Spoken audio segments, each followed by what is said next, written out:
Tension is rising in Zambia over the delay in releasing a new constitution. President Michael Sata pledged to overhaul the set of laws and come up with a new nationally acceptable constitution within 90 days after he won elections in 2011.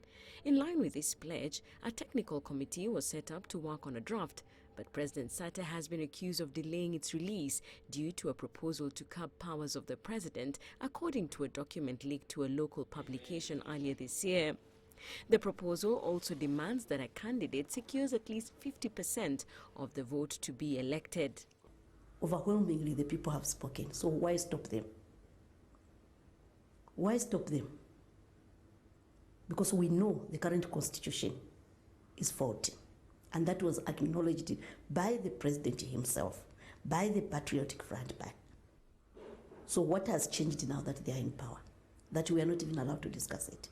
Sata swept to power on a Patriotic Front Party ticket on a platform to defend workers' rights, create jobs and pave roads. But over the years, the president has been accused of intimidation. Last week, Zambia's parliament was unable to hold proceedings after members walked out when their demand to be addressed on the constitution was turned down. The government accuses the opposition members of derailing the process.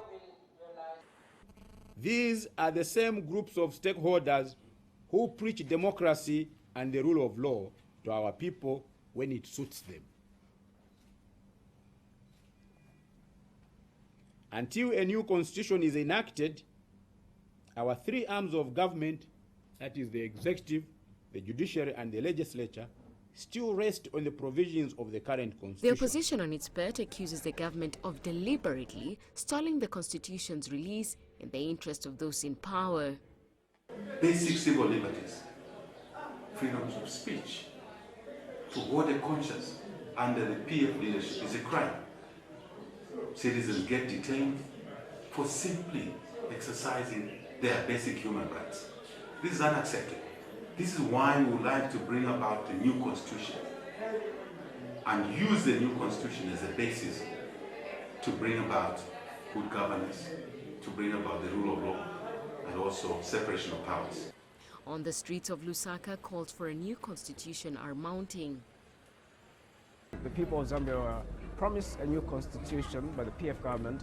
Actually, the actual time frame they gave is that 90 days after coming into power, they would deliver one.